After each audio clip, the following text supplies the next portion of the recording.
He walked into a dusty diner for coffee and found the friend who once saved his future wiping tables for tips. The smell of frying bacon and fresh coffee wasn't what Matthew Branson had planned for his Tuesday morning. He was supposed to be halfway to a meeting in downtown Phoenix, reviewing property reports in the back of his town car. Instead, a flat tire on the highway left him stranded outside Yuma, Arizona, with nothing but a roadside diner called Patty's Place in sight. He pushed open the glass door, the bell above it giving a tired jingle. The place looked frozen in time. Vinyl booths patched with duct tape, faded photos of local softball teams on the walls, a jukebox that probably hadn't played a song in years. Matthew adjusted his jacket, feeling out of place in his tailored suit among truckers and farmers wearing ball caps. He slid into a corner booth, ordered black coffee, and was pulling out his phone when a voice said, "Morning, can I get you started with some breakfast?" He looked up, and for a second, his mind went completely blank. Standing there with a pen and pad in hand was Renee Parker. Not a Renee Parker. The Renee Parker. His best friend from middle school. The girl who used to quiz him on fractions while they sat on the stoop of her apartment building. The one who taught him to ignore the kids who made fun of his thrift store sneakers. The one who had bigger dreams than anyone he'd ever met. But here she was, wearing a faded apron, hair pulled back in a loose bun, eyes a little more tired than he remembered. She didn't recognize him. Not yet. She was too busy wiping her hands on a dish towel, the corner of her mouth twitching like she was trying to smile through exhaustion. Matthew's throat tightened. He hadn't seen her in over 20 years. Back then, they'd both sworn they'd leave their struggling neighborhood and never look back. He'd kept that promise, and then some.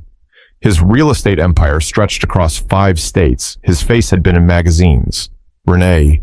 He couldn't help but notice the tremor in her hands when she wrote his order down, the way her shoulders drooped between tables. He didn't want to stare, but he couldn't stop. She glanced up finally, her gaze locking with his. "Wait, Matt?" she said slowly, tilting her head. "Matthew Branson?" Her voice still had that same warmth, like the years hadn't stolen it. But the look in her eyes, that was different. "Hey, Renee," he said, standing up slightly. "It's been a long time." She let out a small laugh, shaking her head. "I'll say, what are you doing in a place like this?" He could have answered honestly. Flat tire, bad luck, wrong exit. But something about her tone made him choose his words carefully, just passing through. But the truth was, he wasn't sure if this was a coincidence or something he was meant to see. But before he could figure that out, she glanced over her shoulder toward the kitchen like someone was calling her, and whatever conversation they were about to have had to wait. Renee scribbled something on her order pad before hurrying toward the kitchen window.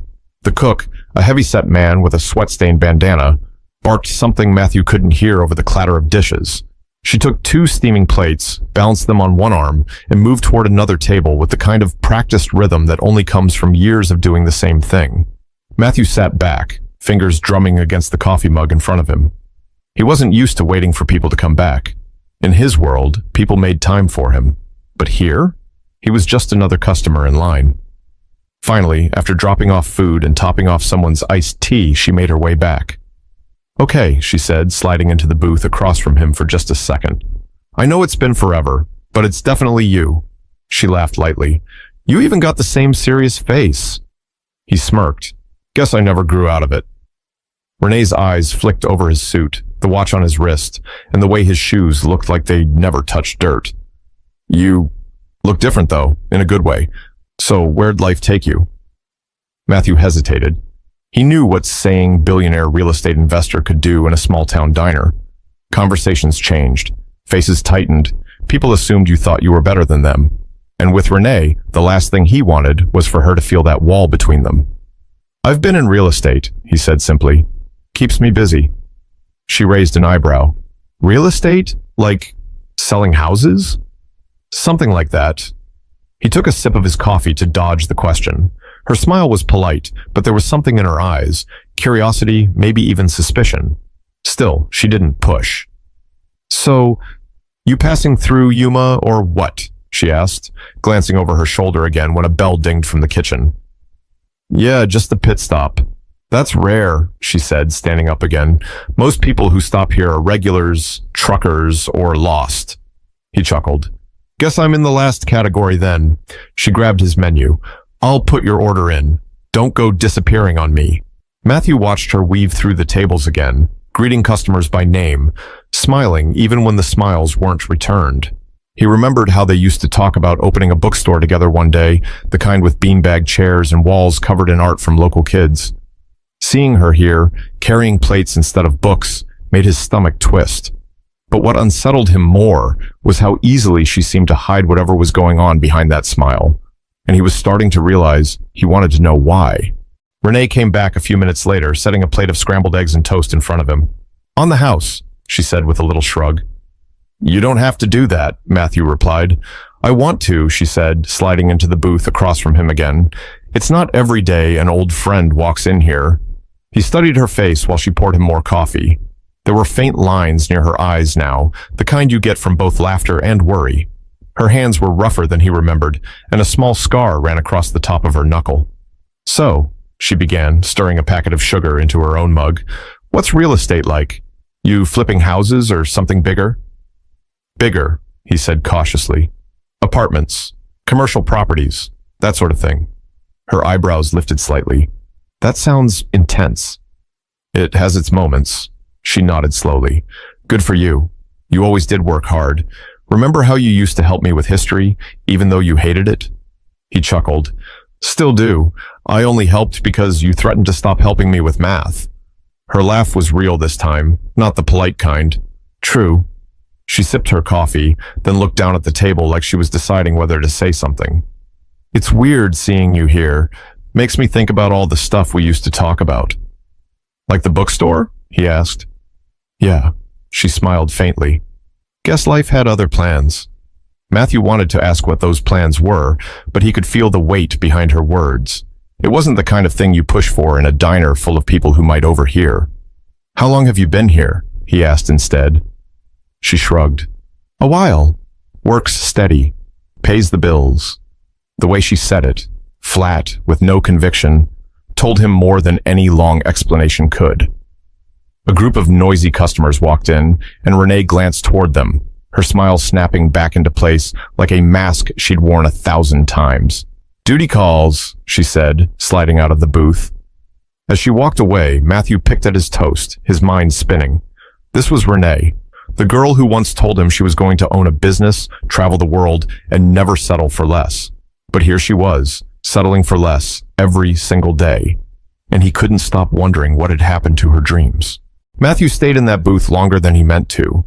He watched Renee work the room like she'd been doing it forever, balancing plates, dodging a kid running between tables, laughing at an old man's joke she probably heard 100 times before. But there were cracks in the act. When she thought no one was looking, her smile faded. She'd pause to rub her wrist like it hurt. She'd stare out the front window for just a moment too long before forcing herself back into motion. When the crowd thinned, she came back over, leaning against the booth's edge. "You still in touch with anyone from back home?" she asked. "Not really," he said. "Life got busy." "Yeah, same here." Her gaze dropped to the floor for a second.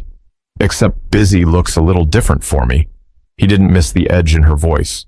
"You want to talk about it?" She hesitated, then shook her head. "Not here, not with Earl listening."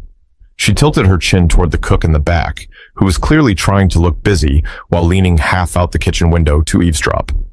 Matthew grinned slightly. "You free after your shift?" Her eyes darted toward the clock. "If I can get someone to cover the last hour, maybe, but..." She trailed off, biting her lip. "Why? What's this about?" "Just catching up," he said, but he knew that wasn't the whole truth. He wanted to know why she was here, what had happened between their teenage dreams and this diner. Before she could respond, a man in a stained trucker cap waved his empty coffee mug in the air. "Renee, refill!" She sighed. "Story of my life." As she walked away, Matthew noticed the limp in her step, subtle but there. Something told him her life had been harder than she was letting on, but he had no idea just how deep that hardship went, until she sat across from him later and told him everything. The diner was nearly empty by the time Renee slid into the booth across from Matthew again, this time without her apron. Her hair was down now, framing her face, and she looked a little less like the waitress everyone ordered around, and a little more like the girl he remembered. "I've got 30 minutes before my relief shows up," she said. "You wanted to talk. So, talk." Matthew leaned forward. I wanted to see how you've been, really been. She gave a small, humorless laugh. You sure you want the honest version? That's the only one I'm interested in. For a moment, she just stared at him, like she was debating whether he could handle it. Then she took a deep breath. All right. After high school, I got a scholarship to Arizona State. Thought it was my ticket out. But halfway through, my mom got sick. I dropped out to take care of her. Money got tight. Bills piled up. After she passed, I never went back. Matthew didn't interrupt. I married a guy who seemed stable. Thought he'd help me get back on track. Turns out, he liked the idea of a wife who didn't ask questions about where the money was going. When I finally did, it turned out where was a blackjack table in Laughlin, and money was everything we had. She looked down at her hands. He left 2 years ago. Haven't heard from him since. Matthew's chest tightened. And you've been here ever since? Yeah. Tried other jobs, but this is steady. Not much else in town unless you've got a degree. Which I don't. She gave a little shrug, like that explained everything. Renee, he started, but she held up a hand. Don't. I'm not telling you this for pity. It's just life. Some people win big. Some people end up here. He shook his head. That's not how I see it. You didn't lose. You got knocked down. That's different. She smirked faintly. Easy for you to say when you're sitting there in a suit that probably costs more than my car. He leaned back, studying her. Maybe, but that doesn't mean I don't remember where I came from, or the people who helped me get here. Her eyes softened, just a little. So what are you saying? Matthew didn't answer right away, because the truth was, the idea forming in his head was bigger than just buying her dinner or slipping her some cash. But he knew that if he said it out loud, it might change both their lives forever. Matthew waited until her shift ended. They walked out together into the fading desert light, the diner's neon sign buzzing behind them. Her car, an old, sun-faded sedan, was parked crooked along the curb. She tossed her apron onto the back seat and leaned against the door. So, she said, you gonna tell me what's on your mind, or are we just gonna stand here staring at each other? He slipped his hands into his pockets. What if I told you I could help you get out of here? Her brow furrowed. Out of Yuma? Out of this? The diner, the dead-end jobs, the routine that's been holding you down. She crossed her arms. And what? You just swoop in and fix everything? That's not how life works, Matt. Sometimes it is, he said quietly. If someone cares enough to make it happen. Her expression tightened. I don't want charity. This isn't charity, he replied. This is me paying back someone who believed in me before anyone else did. You're the reason I passed math. You're the reason I didn't quit school. You don't even realize how much that mattered. She looked away, blinking fast. Even if I said yes, what exactly are you offering? A job, not just a job, a future. I own properties in Phoenix. One of them needs a manager, office work, good salary, benefits. I'd cover the training. Her head snapped back toward him. You're serious? Dead serious. You've got the brains for it, and I know you'd be good at it. Renee laughed under her breath, shaking her head like she couldn't decide if he was crazy or genuine. That's a lot to take in. Think about it, he said. You don't have to decide right now. But I'm not offering because I feel sorry for you. I'm offering because I know you're capable of more than this place is ever going to give you. She didn't answer right away. Instead, she stared past him, watching a truck rumble down the highway. You make it sound so simple. Sometimes it is, he said. For a long moment, the only sound was the diner's sign buzzing and the low hum of passing cars. Finally, she looked at him again. I'll think about it. But Matthew could tell by the way she said it that something inside her had already shifted. Like for the first time in years, she could actually picture a way forward. The next morning, Matthew was halfway through his coffee at the motel when his phone buzzed. Unknown number. Hello? It's me. Renee's voice came through a little shaky. I thought about it. He set his mug down. And? I'm scared, she admitted. It's been so long since I've done anything big. But if the offer's still there, I want to try. A slow smile spread across his face. It's still there. I'll have my assistant send you the details. We'll get you started next month. Silence for a beat. Then she said softly, "Thank you for seeing me as more than this job, for remembering who I used to be." "You never stopped being her, Renee," he said. "You just forgot for a while." When he hung up, he felt something he hadn't in years. That same spark he'd had as a teenager when they used to sit on the stoop, dreaming about what was possible. 3 months later, Matthew stopped by the Phoenix office to check in. Renee was behind the desk, a headset on, typing confidently into a computer. She looked up and grinned, not the tired, practiced grin from the diner, but a real one, the kind that reaches the eyes. "Boss man," she teased, "you're gonna ruin my productivity." He laughed. "Just making sure you're still here." "Where else would I be?" she said, and he could tell she meant it. As he left the building, Matthew thought about how simple it had been. One conversation, one chance, and everything was different.